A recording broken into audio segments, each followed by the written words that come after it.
Welcome to the debate. So, in the real world, business strategy is, it's often framed around human intuition. You read the cultural winds, you guess what consumers want, and you just make a gut call. Right, it's very psychological. Exactly. But what happens when you strip away human psychology entirely and replace it with a ruthless, mathematically flawless algebraic engine? That is what we're looking at today. Yeah, we are analyzing a highly interconnected simulated economy, and really we're debating the ultimate formula for survival when a business is constantly acted upon by the algorithmic forces of supply, demand, and price elasticity. Right. How do you actually stay profitable? And I argue that the only way to guarantee sustained profitability in this specific system is by supplying high volume, highly inelastic necessities. That is what creates an unbreakable, shock-proof revenue stream. And, well, I argue that prioritizing predictability like that means you are accepting a mathematically capped upside. True, explosive wealth is generated by capitalizing on highly elastic, discretionary goods, mostly through strategic cost basis manipulation and financial leverage. Okay, so this environment we are looking at is essentially systemic, mechanical natural selection. Every decision a business makes is quantified, weighed against the broader market, and then immediately tested by the engine's rigid math. It is completely unforgiving. It really is. So my perspective is grounded in defense. True profitability requires defying market fluctuations. To do that, you have to focus on goods with a price elasticity of less than 0.5. The near necessities. Exactly. Think medicine or utility drinking water. Because the elasticity is so low, the demand curve is just completely rigid. Right. When you combine these highly inelastic items with a high base sales chance, for instance, a fast-moving consumable with a 0.05 probability of selling per cycle, you secure a relentless cash flow. You become a fixture of the economy that simply cannot be uprooted by external shocks. I mean, it is certainly a safe approach, but I view that safety as a massive missed opportunity. If you really understand the underlying mechanics of this simulation, you realize the system actually rewards those who embrace volatility. Oh, I'm not sure about rewarding volatility. It does. You are outlining a linear path to wealth, right? A steady climb. I am looking at an exponential one.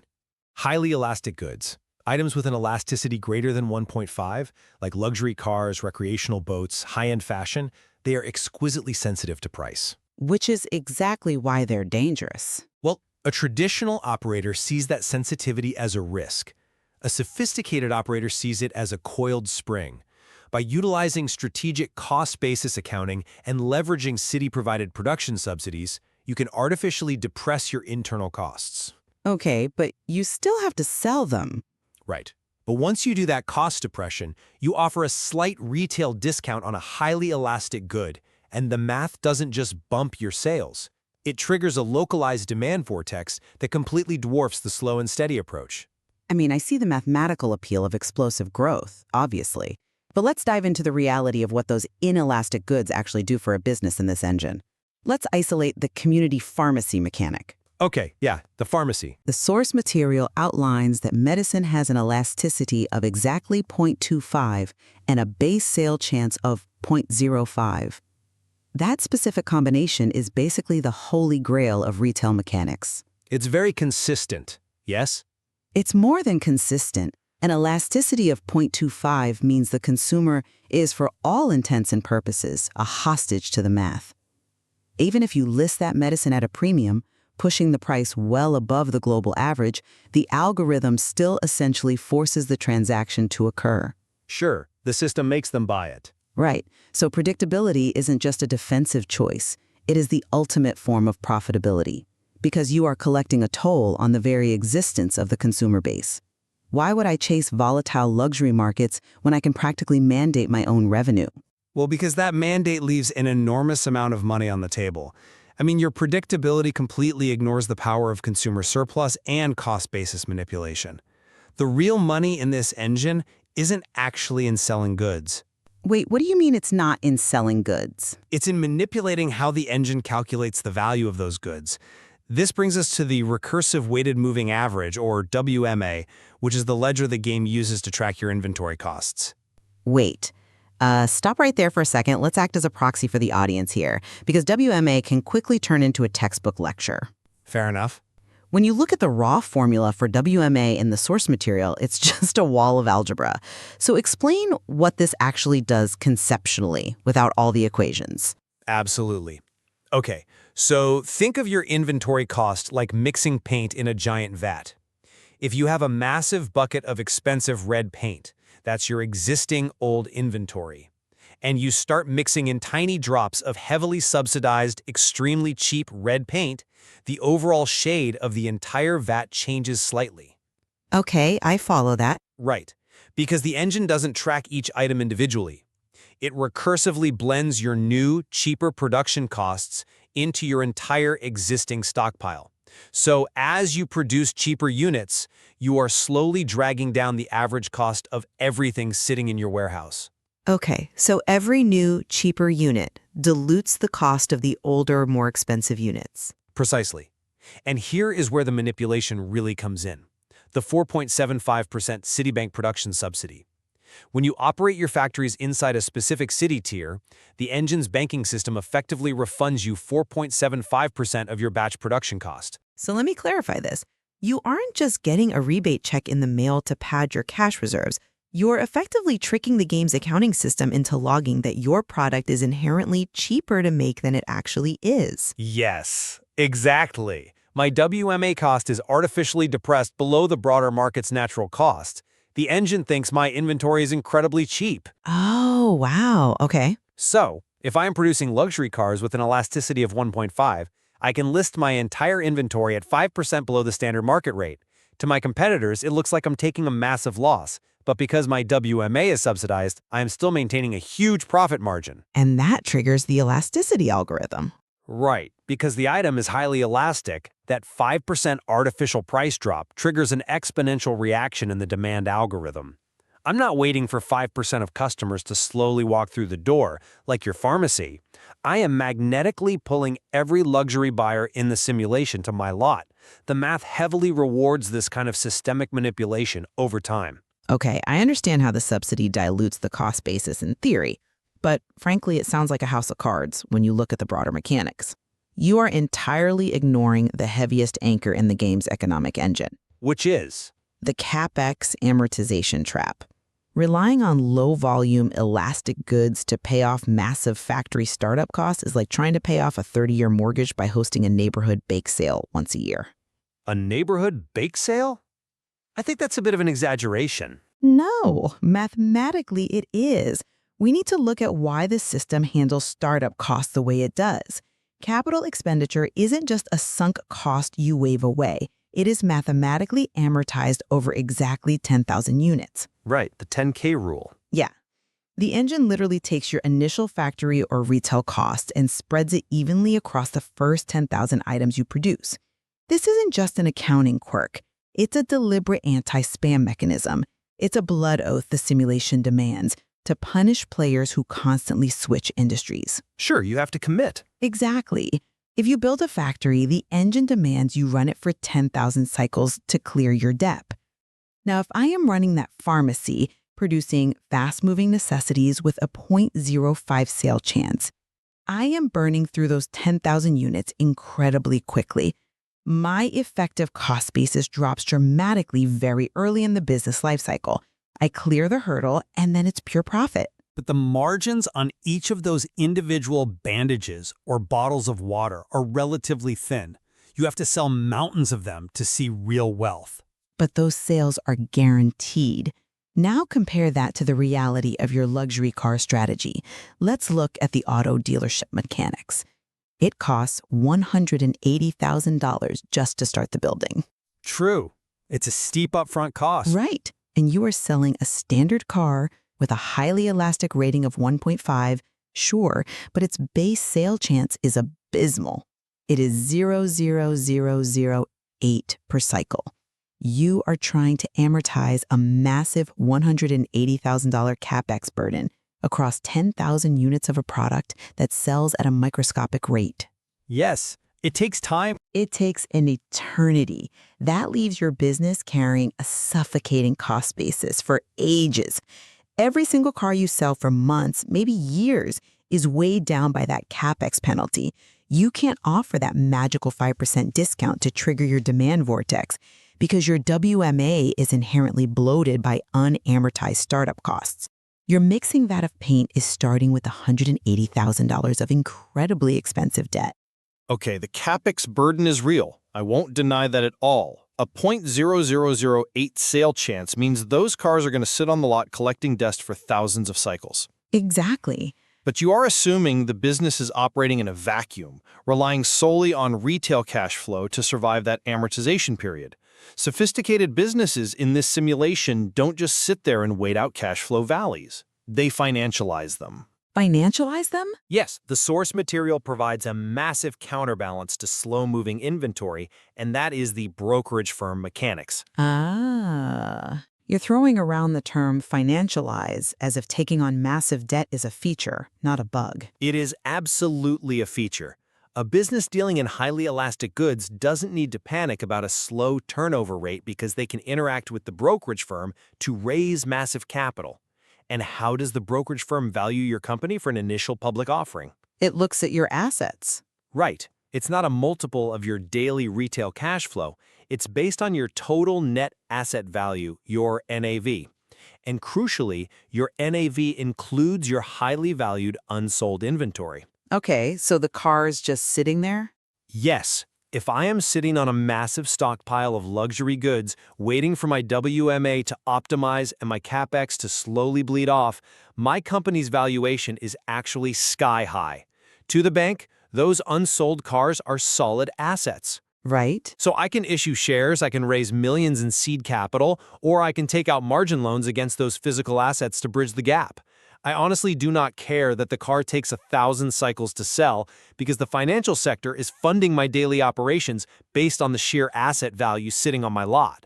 But have you actually run the numbers on the systemic overhead that kind of leverage creates? I mean, you were talking about surviving on margin loans from the brokerage firm. Which is a valid strategy. But the source material states those loans carry interest rates of 8% to 20% annually. You are bleeding actual liquid cash to hold on to goods that aren't moving just to pump up a theoretical net asset value. Which brings us to the elephant in the room. Let me guess. The fundamental systemic decay built into this environment. You mean the holding costs? Yes, the relentless, inescapable holding costs. The simulation enforces decay at a granular, unavoidable level. Your land efficiency drops by 0.00001% every single minute. It sounds tiny when you put it like that. It might not sound like much, sure, but over the weeks and months of simulation time it takes to sell a luxury car, your entire production output is slowly eroding. It is a creeping rot. Well, And furthermore, there are reserve taxes built into the code that constantly eat at your cash reserves to prevent infinite wealth accumulation. If you are sitting on a massive stockpile of inelastic goods, paying 18% or 20% in margin interest, and suffering continuous land efficiency decay, your theoretical profit margin is being devoured by operational bleed. I hear you. Only the constant tick-by-tick retail revenue generated by inelastic necessities can reliably outpace this systemic taxation. You need liquid cash today to survive the algorithm, not an inflated asset valuation you might realize tomorrow. Okay, look, I completely understand why the systemic decay looks terrifying on paper. When you project a 0.00001% per minute decay over a month, the charts look grim. But again, you are looking at the math in a vacuum. How so? Macro-level corporate strategies exist precisely to neutralize this bleed. If you build a corporate empire focused on massive elastic margins, you use your brokerage funding to hire elite executives to manipulate the baseline math of the simulation. Executive buffs? Exactly. If you hire an executive with the operational excellence trait, you slow that land decay by exactly 10%. If you hire someone with the cost center audit trait, you reduce all executive wages across the board by 8%, through sheer efficiency gains. By stacking these corporate buffs, the business aggressively lowers its holding costs. You literally alter the physics of the decay. I mean, I hear you, but applying a buff to a penalty just slows the bleeding. It doesn't actually stop it. You are still hemorrhaging cash to interest rates and taxes while you just stare at a lot full of unsold luxury cars. It slows the bleeding long enough for the trap to spring. This is the entire point of the strategy. You hoard those highly elastic goods, protected by your executive buffs and your margin loans, until the market conditions are mathematically perfect. And then what? And then you execute a massive, highly profitable liquidation event. The sheer volume of wealth generated by dropping the subsidized price of a 1.5 elasticity luxury good doesn't just bump your revenue, it causes a localized economic boom. Right. The vortex you mentioned earlier? Exactly. The profit from that single massive sales wave easily wipes out any accrued interest, it pays off the reserve tax penalties, and it clears the 20% margin loan in a single afternoon. You walk away with a consolidated lump sum of capital that the pharmacy owner couldn't generate in a decade of selling individual bandages. I see the allure. I really do. It is the classic high-risk, high-reward financial engineering playbook. It sounds exhilarating to pull off, but if we pull back and synthesize what we discussed today, the insight here isn't just about what sells best. It's about how a business interacts with algorithmic constraints. That's very true. And I maintain that supplying highly inelastic, fast-moving necessities is the most robust defense against the game's systemic design. When you sell goods with an elasticity below 0.5, you are immunizing yourself against consumer fickleness and simulation penalties. It's definitely the shielded approach. Right. You aren't reliant on perfectly timing a market liquidation. You don't have to pray that your stacked executive buffs can outrun an 18% margin loan. By leveraging fast-moving necessities, you fulfill the engine's 10,000-unit blood oath practically instantly. You clear your CapEx, strip away your debt, and establish an unbreakable tick-by-tick profit engine that simply ignores economic downturns. It is structural invincibility. And from my perspective, settling for structural invincibility means settling for a small footprint. In an algorithmic economy, true power isn't about perfectly predicting human behavior. It's about exploiting the math of holding costs and valuations. By playing the ledger. Yeah. Leveraging the WMA cost basis ledger and financial instruments to manipulate highly elastic goods offers unparalleled wealth generation. Yes, the volatility is incredibly high. Yes, watching your land efficiency decay while holding a 0.00008 sale chance luxury good is stressful. Very stressful. But by utilizing city production subsidies to trick the ledger, stacking executive efficiency buffs to slow the decay, and utilizing brokerage firm liquidity to survive the valley, you can artificially depress your cost basis and trigger exponential demand curves. That strategy completely redefines what profitability looks like in this ecosystem. Well, I think where we absolutely converge today is on the underlying ruthlessness of the engine's design. Both of our strategies, as different as they are deeply respectful of the mathematical realities of the simulation. Oh, absolutely. We both agree that ignoring the rigid 10,000-unit CapEx amortization rule or turning a blind eye to the per-minute systemic decay will bankrupt any business. The simulation does not care what you are selling or how romantic your business vision is. If you ignore the algebra, you fail. Exactly. Ignorance of the mechanics is the only guaranteed path to ruin.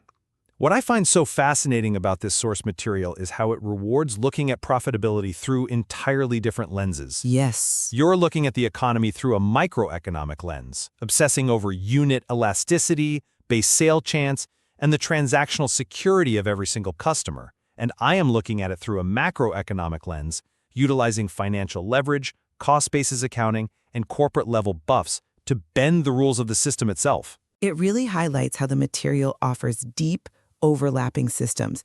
You can play as the neighborhood pharmacist, relying on the ironclad laws of human necessity to build a fortress.